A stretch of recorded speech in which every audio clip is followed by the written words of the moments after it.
Okay, hello everyone, and welcome to Polkadot broadcast.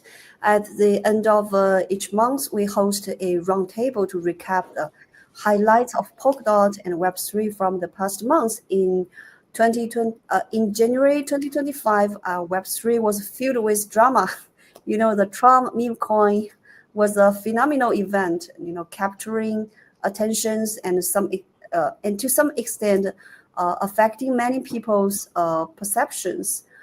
Our guests today have also made significant progress in their respective fields, and Polkadot's ecosystem, particularly the advancement of GEM, is processing as planned.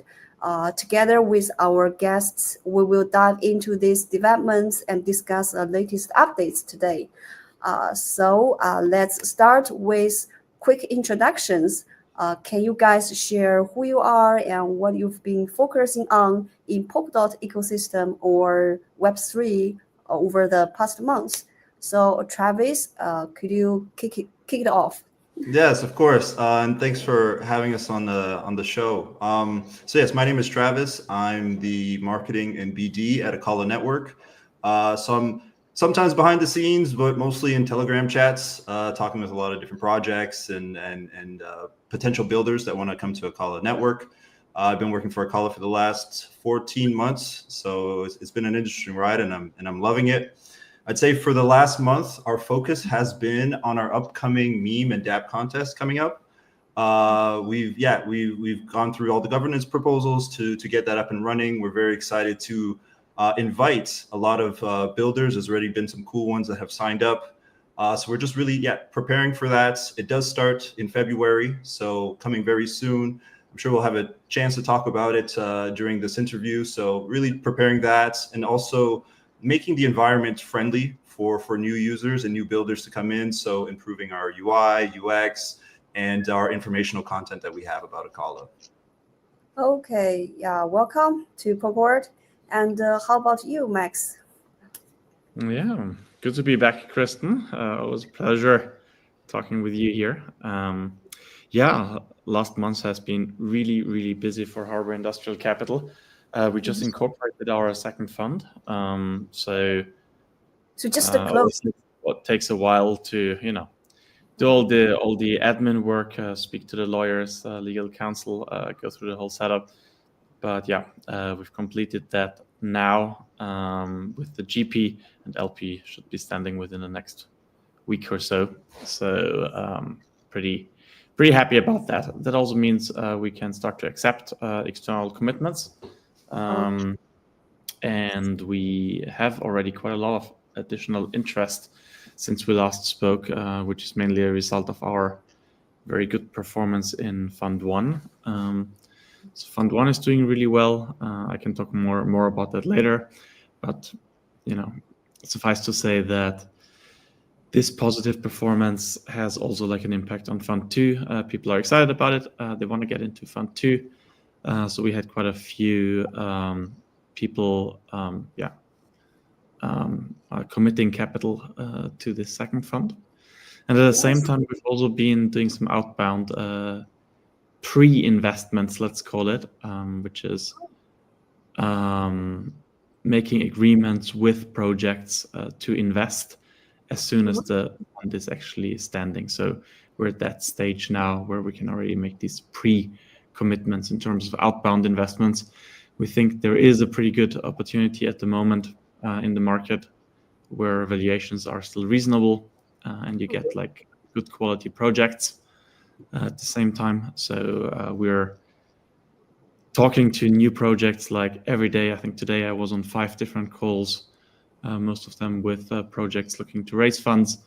We're obviously very excited to have such a good deal pipeline, have so many coming to us. And looking forward to 2025. Yeah, and I think there are some new listeners from our broadcast. So could you illustrate, how large is your Fund 2? Sure. So Harbour Industrial Capital runs 2 funds, right? Fund 1, we raised around $6 million and then did like around 4x on that. So you do the math. And then Fund 2, we are having a target size of $100 million, which would be roughly 4 times the size of the current one based on market-to-market valuations. And the second fund will be more a classic VC fund. Fund 1 was doing a lot of parachain auctions.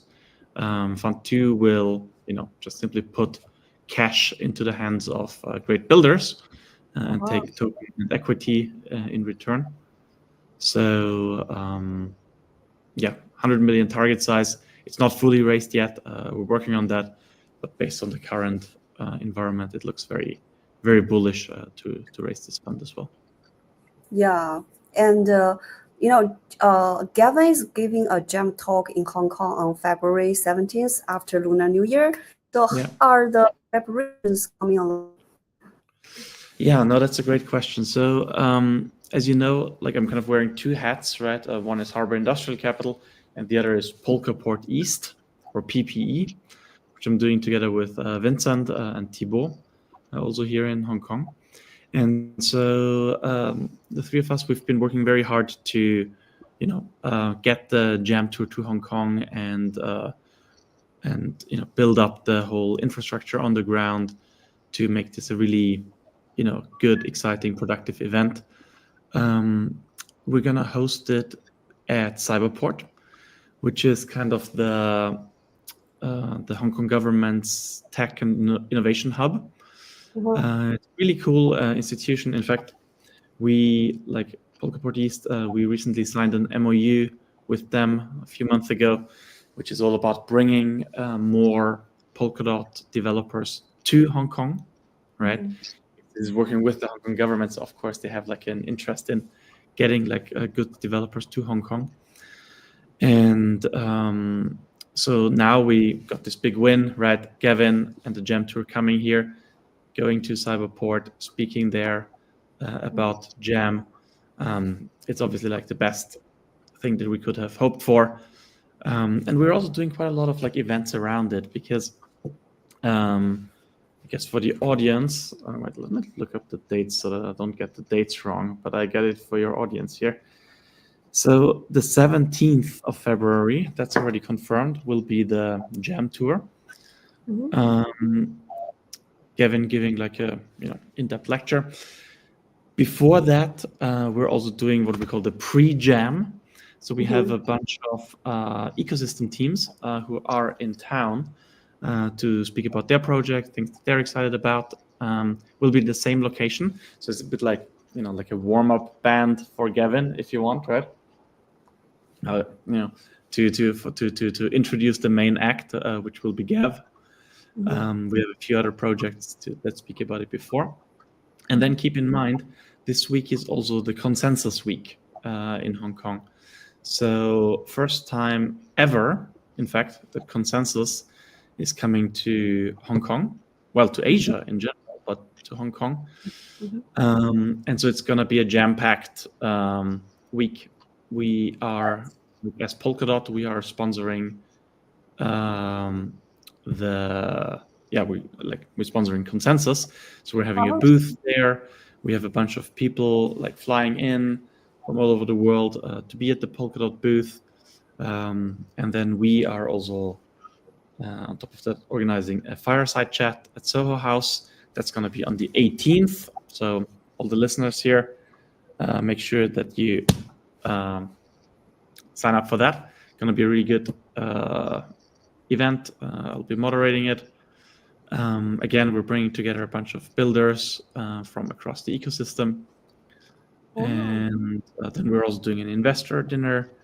That's invite only, but the idea here really is to bring some of the quality projects that are building on Polkadot together with other VCs, with angel investors, with family offices that might have an interest there. So yeah, really busy week. If you haven't booked your ticket to Hong Kong yet, then now is the time to do that. Oh, yeah. there's so much meetings to attend. And but if there's a lot of developers for Jam, I mean, Jam tour for Jam's speech, he's trying to attract the developers to attend. So in Hong Kong, where are the developers coming from? They're from Hong Kong University or Ethereum. Yeah, for sure. I mean, we're working with local universities, HKU, Hong Kong Science and Technology University, Baptist University, and a few other ones. So the students are, obviously, as you would imagine, from a fairly global audience. Like a lot of them are from mainland China, of course, right, who are studying here. Obviously, like quite some good local talent as well. So since this is like the Jam Tour is quite an academic conference, right? It's not like a sales pitch, right? It's not like, oh wow, look at us, like Jam is so great and like buy it, whatever. It's not that, right? It's really like an in-depth, like technical talk about what is getting built out here. So we really just want to have like the brightest and smartest people in the room to interact with Kevin on this pretty unique opportunity. Yes, and PolkaWorld will attending the pre-Jam event as well, and and we will organizing the mainland 4 cities, Jam tour, and so. You guys have your work stacked out as well for mainland China cities. That's amazing, actually. Yes, because we try to help to connect all the universities and this kind of stuff. Yeah, I mean for the Shenzhen one, like I'll be coming myself for sure. Wow, cool. Yeah, we can set something up there as well in Shenzhen. Maybe like do some whatever like pre-event or something. But we can talk about that offline again. I mean, obviously Hong Kong to Shenzhen is just an MTR ride away. And I'm in Shenzhen quite often, so quite looking forward to the fact that they have a tour stop there as well. Yeah, cool. And thank you, Miss. Now I have questions for Travis. And we saw Acala launch a meme and dApp contest, plus governance proposals like an AI assistant and a meme token launchpad. So the community members are curious that are meme tokens, the AI are the main focus for Acala moving forward? Yeah, no, it's very interesting, and I also found it interesting when the proposals came up. Like speaking on behalf of Acala, we're not going into like an AI or meme coin arc ourselves, but we are focusing on community and community built projects. So we're very open for people to put proposals, see if the community, would want whatever platform or whatever project to be built, and then kind of seeing how that goes. We've had some success with some community projects, like the first Acala meme coin called Nemo came out, and it actually was very successful. There's been a lot of actually funny memes if you check out their page as well. So there is a community that is still very vibrant and excited in Acala. And leading into the meme and dApp contest, we really want to be open to all ideas. In crypto, a lot of things move pretty fast. There's a lot of different narratives, and we just don't want to push it away. So we want to welcome any narrative. So whether it be AI, or even AI agents or meme coins, meme coin launchpads, they've seen to have success on other chains as well. So again, we welcome it. We'll see how it goes, and we're excited to see what the community can come with it. Okay. And could you tell us more about the meme and dApp contest? Yes. Yeah, no, so it's going to be a pretty cool contest. It starts in February. I believe February 6th is the starting dates. We're giving some time for everybody to come back from holidays or anything that's going on. And it actually goes on for 6 months. Anyone could sign up. We have a sign up form just to get an idea of what project you want to build. We have a Telegram builders chat where we'll have team members to help you out, or if you have any questions. And it runs for 6 months. And after every month, there's a prize for the top 10 projects that are launched on Acala. and it's a pretty generous prize every month. And it's voted by ACA holders. So we'll run a vote at the end of every month. Again, the top 10 get rewarded ACA. We do have some special consolation prizes for votes from the team and from our Acala ambassadors. So even if you're not loved the most by the community, or you might not be the most fun, maybe that community, if you're a helpful tool that the team likes or that our ambassadors like, you can also win a prize. And on top of that, those who participate will also get prizes. So just using the apps, trying the apps, voting, giving feedback, we also have monthly rewards for that. So it's really going to be a fun time, an explosive time to try the new things on Acala. It is focused on Acala EVM. So also to encourage potentially new users from different ecosystems that might be more familiar with that kind of system. So yeah, so look out for it. February is the start. We've partnered with a lot of different agencies to help push it. Also a lot of building communities. So yeah, we're really looking forward to it. The context is very, very interesting, but how about other main things that going on with on Acala? Yeah. So I guess there's also some, I mean, I could talk about Acala all day.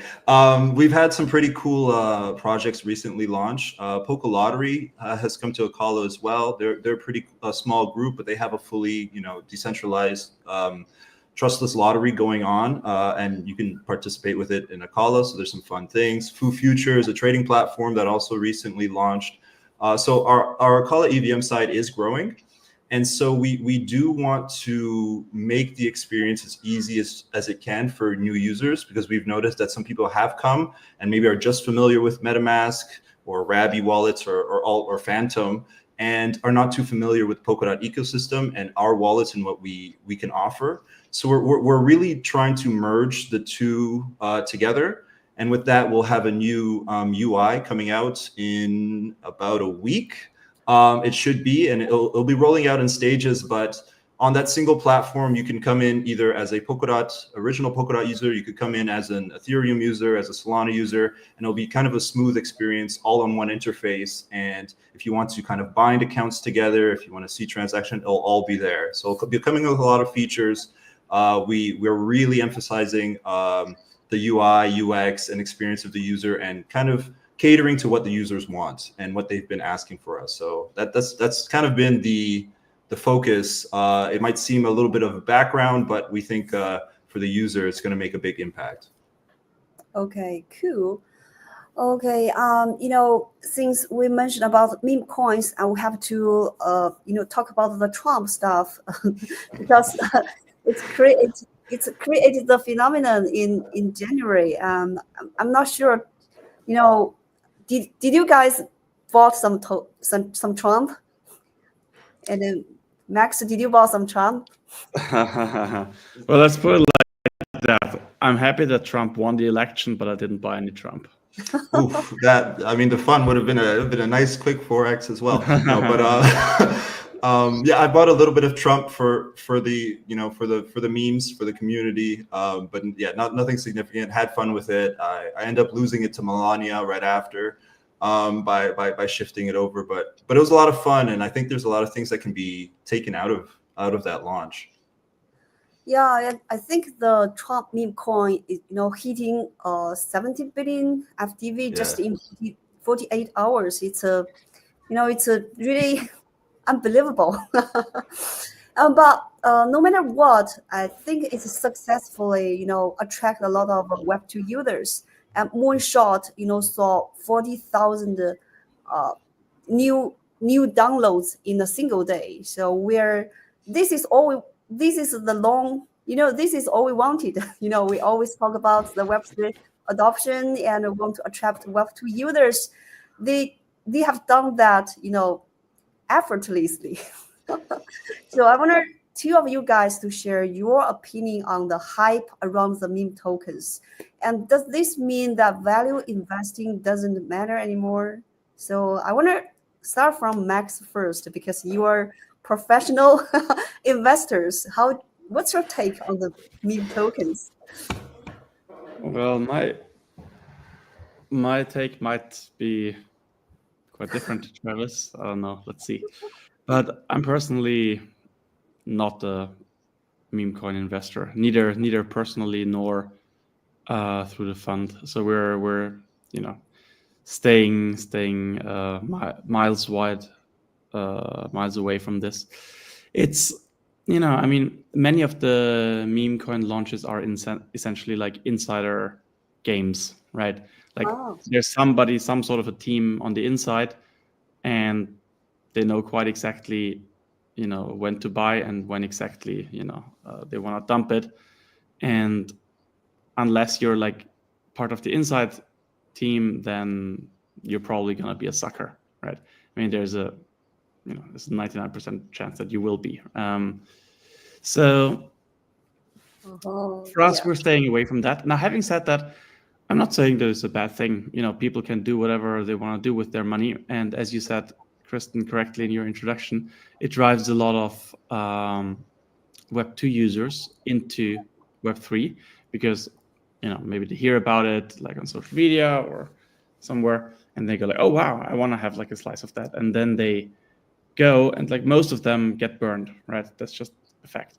But maybe not all of them get burned so badly. Maybe they lose like $100, and then they go like, okay, that kind of sucked, but there is something like what's going on here, right? And then they start looking, right? And then they find the more interesting parts of Web3 technology. So to answer your question, I mean, about the, is fundamentals-based investment dead? I mean, I would clearly say no. We're very much like a fundamentals-focused investment company, right? We like to invest in great technology and also technology that is being used for,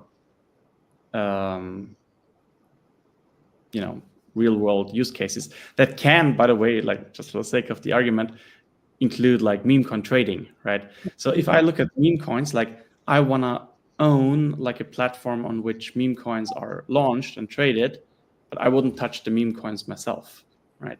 So I'm thinking of it more from the infrastructure layer. But then, that's just one example. But there are so many other like things that I find like fundamentally interesting that we're investing in. I mean, I'll just give you two examples, right, that are very, very far away from the meme coin space, in my opinion. Peak Network, right, recently launched. This was one of our best investments, right? I think it's a very serious company. We were convinced about them like early on. They essentially, did DePIN before DePIN was a term. Great, very strong fundamentals, like great clients, love it. So great project. Another example that I can give you is Mandala Chain, right? We also visited there recently. And as you probably know, they're like working with like the government in Indonesia, doing government services built out on the blockchain. So that's like very much like kind of old school kind of business, right? Real world like use cases, but in Web3, right? And those are the kind of projects that we and our fund like, right? We're all, my co-founder and I, we kind of come more from TradFi, so I guess we have a bit more of a conservative approach here. The other thing that I should mention is, many of our LPs are family offices, institutional investors. So if I told them that I'm aping all in to some new meme coin, they probably wouldn't like that too much either. So I guess for us, it's more the fundamentals that remain important. Does your LPs, from a traditional fund ask you about the Trump? I haven't received this question from them yet. Okay, cool. It's very funny. The people, my friends, not in Web3, they all come to me and say, "Did you buy Trump? Did you buy Trump? How can I buy it? And how's it? It's very very interesting." So yeah, it's really, I think the meme is not a bad stuff, but it's just a very specific scenario for Web3, and I think maybe there are some insider people wanna have a meme token to buy deep and sell to dump them in the end. But also, I think Binance always support the meme coins in a very short time. There's another reason that meme coins gonna to become a phenomenon and it can increase so rapidly. But I think that's not everything about Web3. There are so many meaningful things. You can imagine that if Web3, all you can do is gambling, what would be like? So I think we should focus on something valuable to bring some long-term stuff. But I do suggest that some people can deploy some tools for memes, like the pump fund on Solana. So people love to gambling on Polkadot. They have a better user experience. Yeah. Yeah, I have actually some interesting things to share about, I guess, the Trump launch and also meme coins as well. I was also staying far away from meme coins from the last 4 years. Like, I've been watching it on the sideline, trying to understand what's going on. Why are people, partaking in this? This is always a joke. It's just a meme. So it's only the last year that I've really said, okay, let me dive in just for knowledge. Let me know what's going on. What are people thinking? And I found some interesting things from this experience. Yes, there's a lot of insider trading, and yes, I won't suggest you go into meme coins trying to make a millionaire. I don't recommend that for everybody. But I think what it boils down to is meme coins are a trade on the reputation of the person who launches it. So if Trump is launching a meme coin, then you're like, well, Trump wouldn't dump on me, or that'd be bad on his reputation. So people kind of make a bet on that. And then, eventually it happens at one point, but there's a little more security. So that's a light word I use for meme coins when you kind of know who's behind it. And so oftentimes it is anonymous because there's some kind of insider things that they want to try to profit off their audience.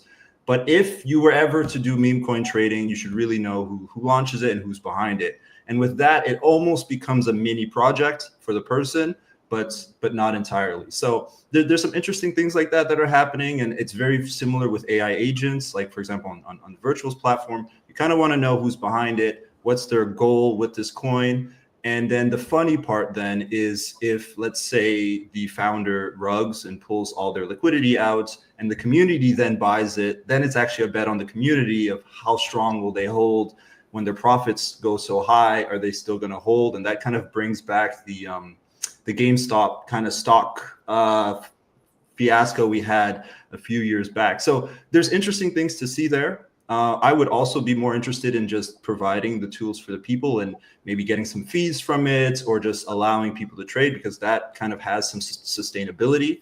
And I've seen some different platforms try to build something like that, or have the coins kind of relocked in the platform.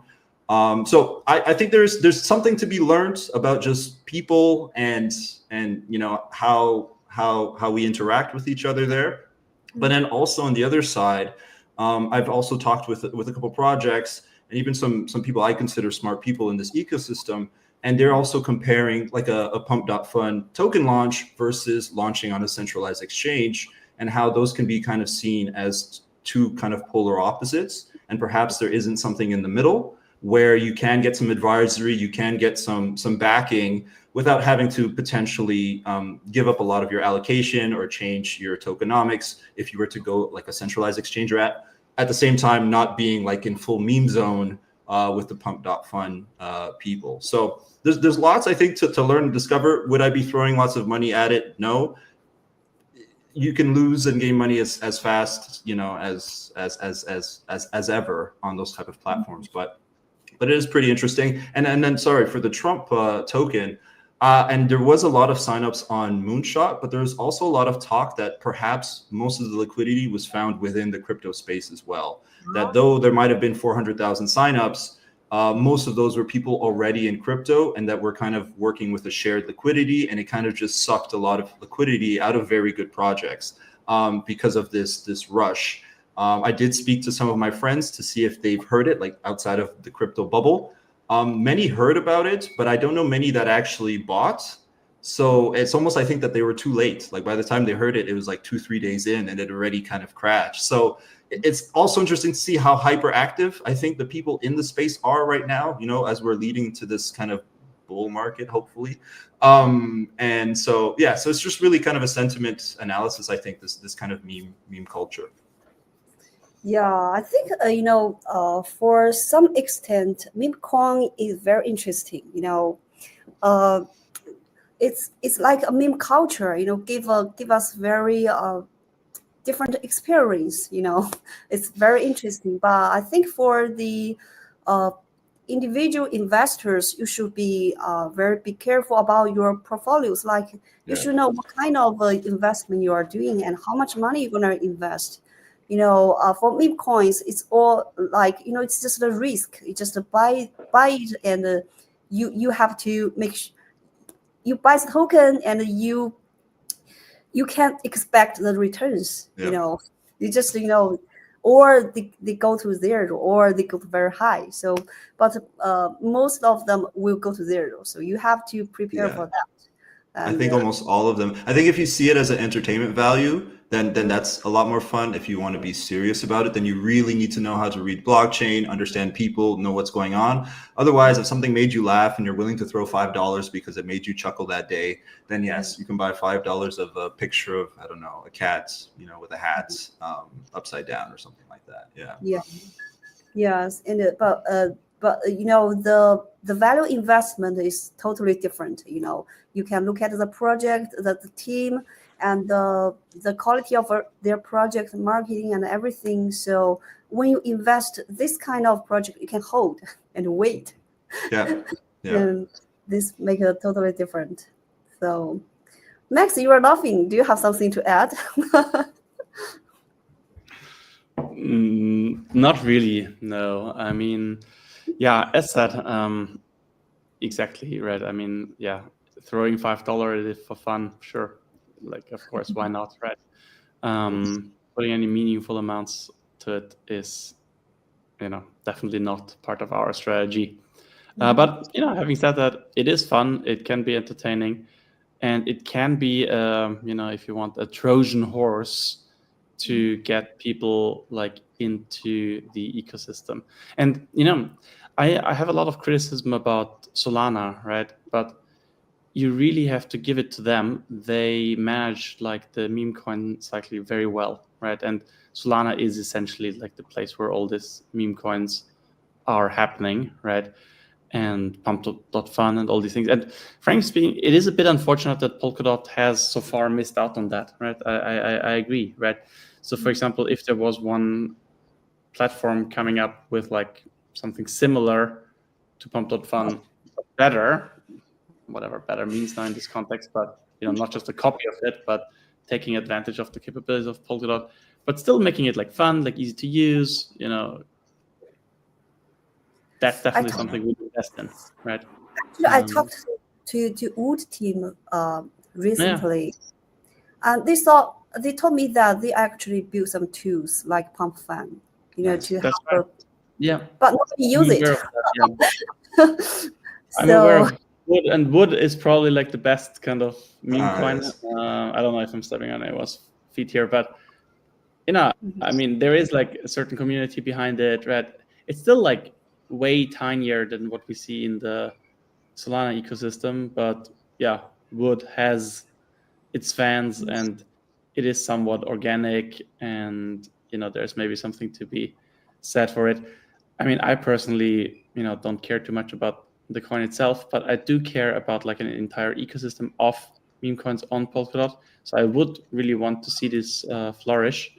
Let's see if any team comes up with a great launch pad for meme coins, right? And really manages to attract the kind of liquidity, even if it's just like a fraction of what's happening on Solana now, but like, even like that fraction, would still be good to start with, because currently it's not really like happening.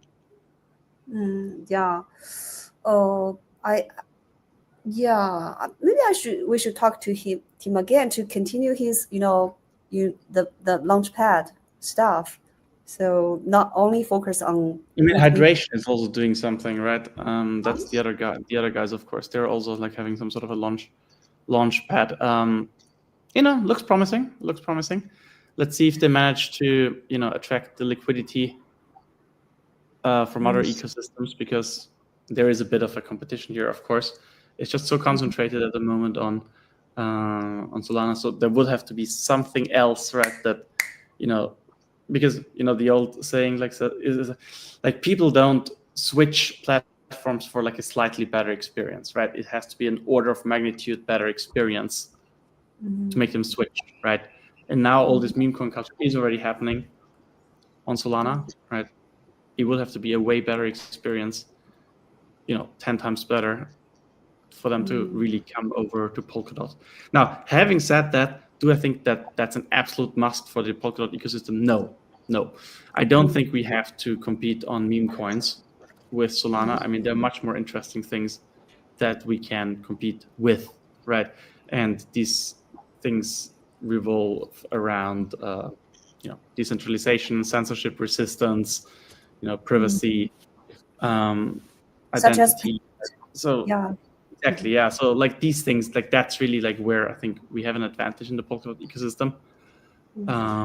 A little bit more fun and a little bit more liquidity, a little bit more user attention through meme coins in Polkadot would be a welcome thing as well. If I can add to that, I think Max made some great points here. And I usually see myself more as a user and more on the ground level when it comes to things, and just to try to get a feel for people around me. So I do try a lot of different ecosystems. I do try a lot of different wallets. I try a lot of different platforms. And when I talk to people about different ecosystems, there's usually something that shines in every single one of them. Kind of how, like Max said, meme coins, they started really on Solana and they live on Solana, and other networks have adapted it, but of course it will likely never be to that level, And some people, when they think of maybe Ethereum, they think DeFi, because it kind of started there, arguably, but now it's kind of moving maybe to base and layer 2s and all that stuff. And when I think Polkadot, and when I talk to friends who don't know about Polkadot, what they're actually most surprised is actually the governance system. There really is not a governance system anywhere else. They say that it's going to be governance. They say there's going to be these tokens that you can do things, but in Polkadot, it truly is used in all the parachains, in Polkadot itself.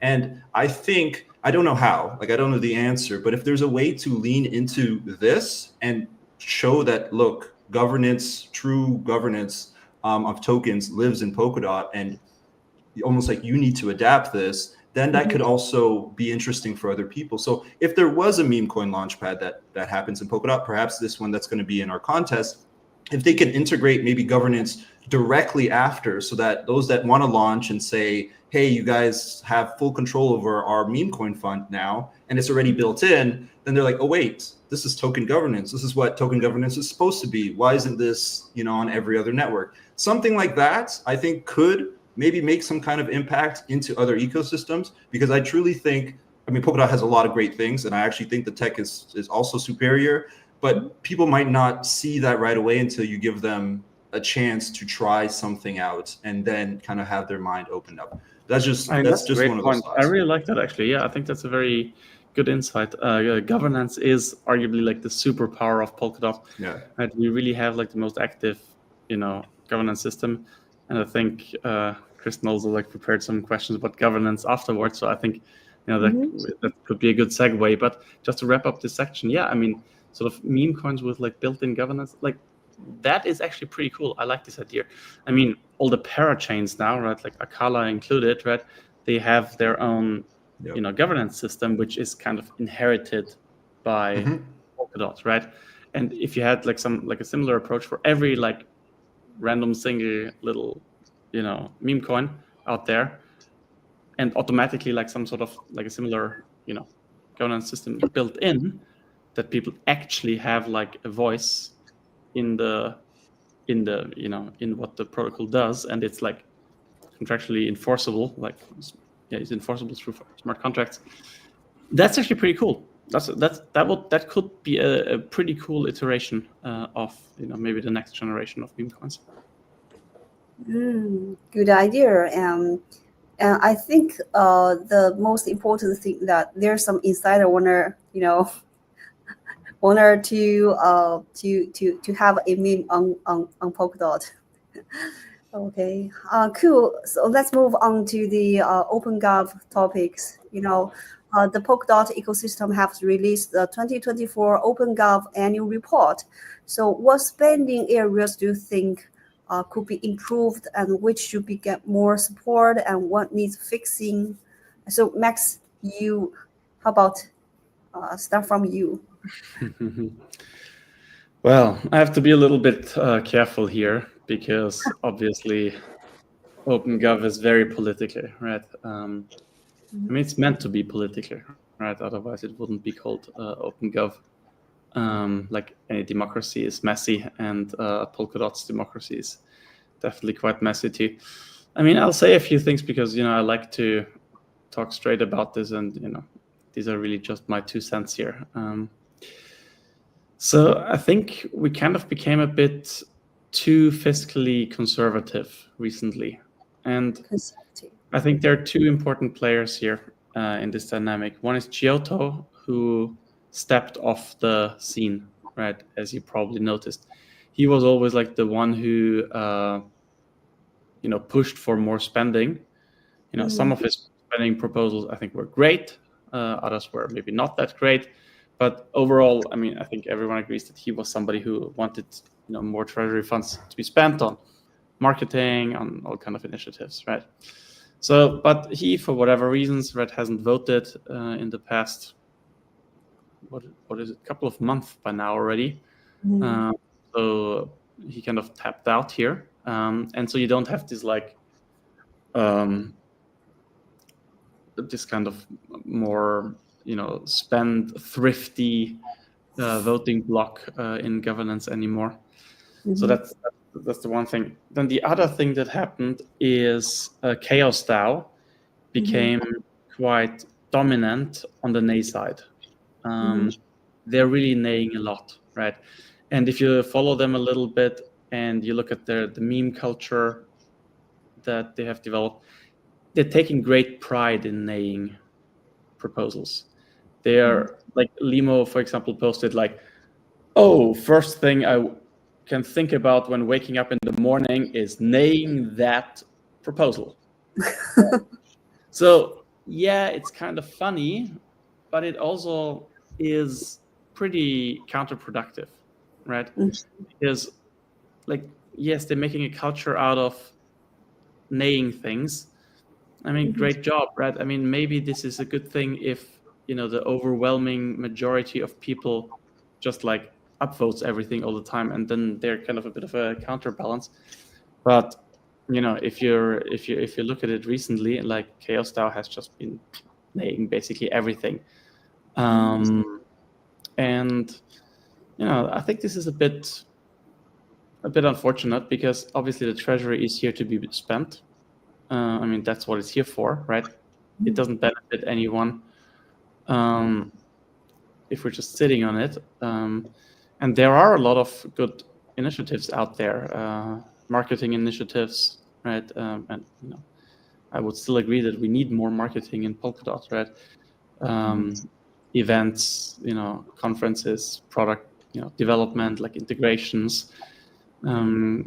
There are things that coming up all the time in governance, but yeah, I mean, if you just look at like your average proposal over the past few months, a lot of it got nayed, right? And it's definitely like Chaos DAO like bears like a large share of the responsibility for that.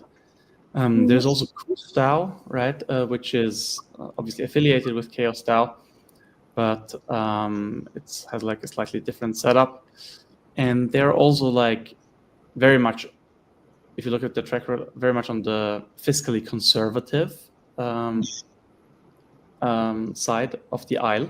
Now, again, I'm not saying that this is necessarily like a bad thing, that it's bad to be fiscally conservative, but it's always like a pendulum, right, that swings back and forth. And with Giotto not being around anymore, I feel like it swung too far to the conservative side. And that's unfortunate because lots of good projects and initiatives don't get funded. Do they give a detailed reason for why they made the proposal, and so that the project can have rooms to improve and then get yes?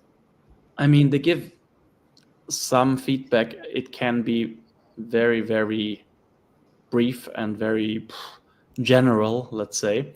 You know, fair enough. They're, you know, doing a lot of they're talking to a lot, like they have to review and comment on many proposals, so it's a lot of work. I appreciate that, but so the comments can be pretty generic. You know, something like, oh, some members of the DAO didn't feel this adds much value to Polkadot, or something like, okay, great, right? Sometimes they give something more specific, of course, but I mean, the overall theme is, you know, basically everything, you know, everyone's a grifter, and oh, they're just like trying to steal from the treasury, they're just taking money, and like, yeah, constantly accusing people of all kind of things.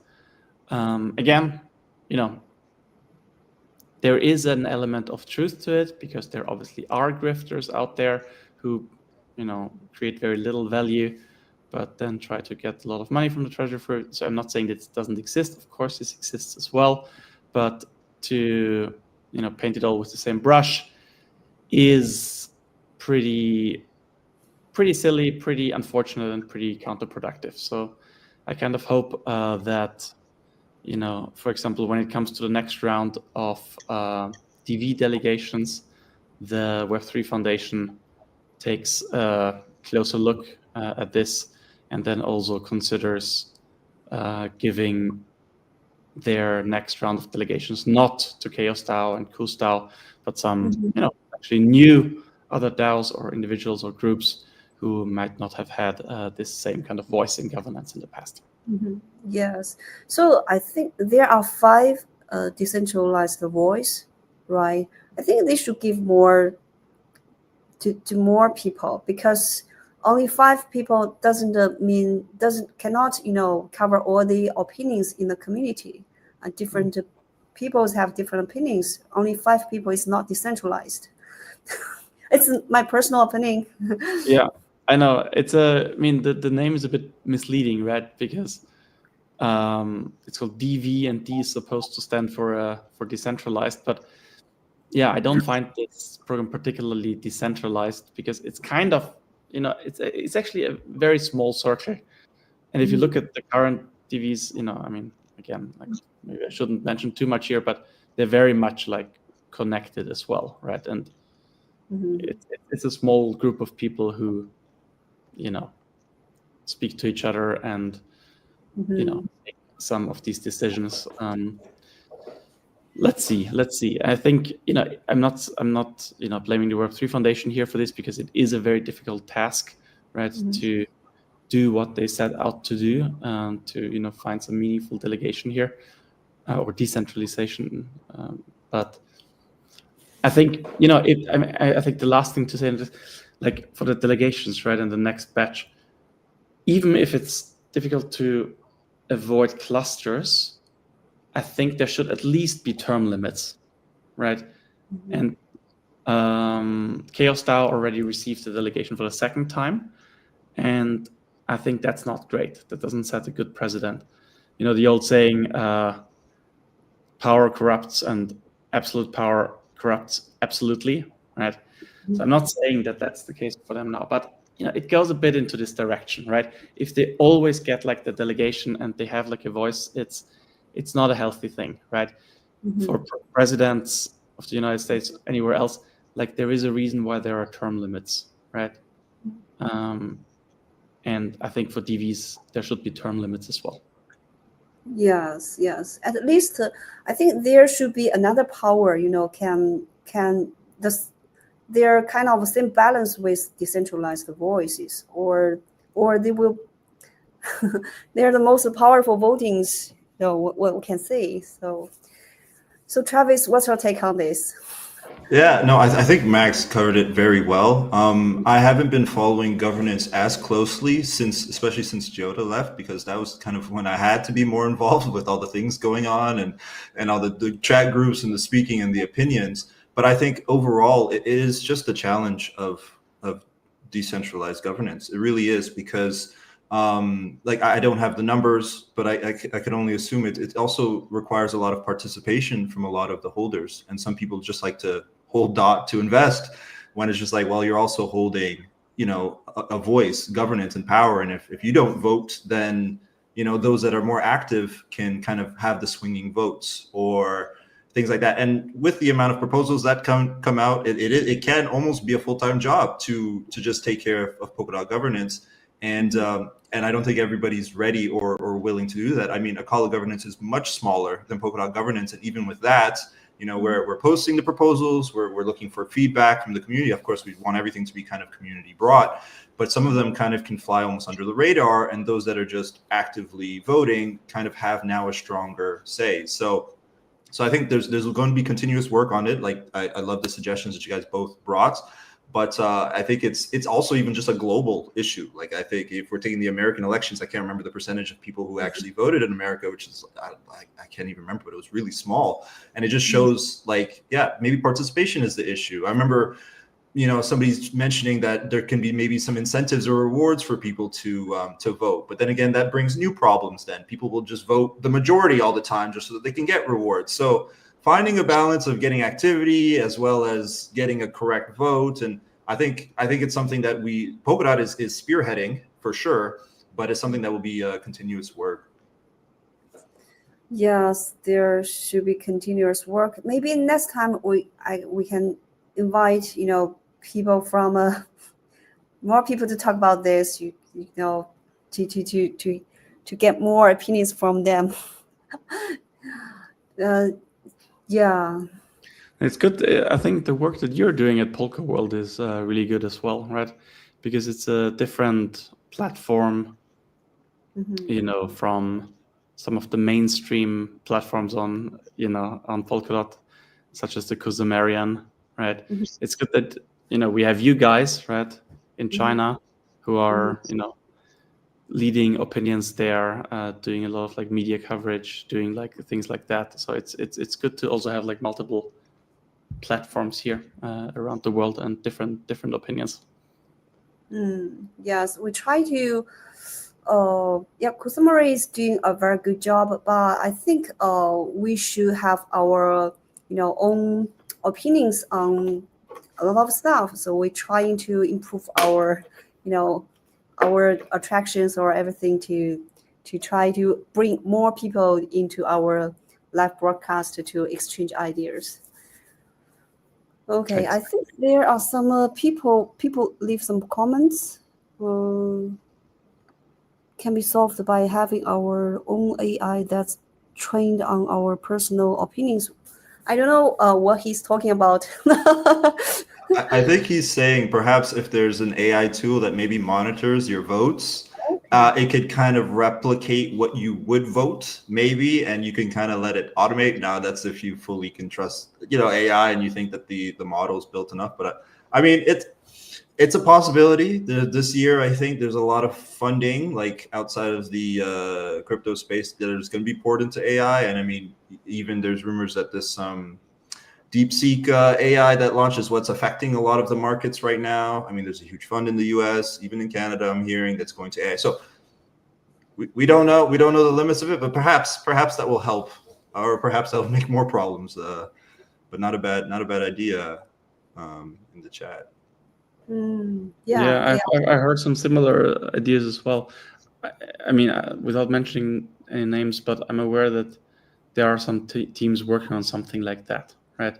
I mean, there is already like, wait a second, where's this?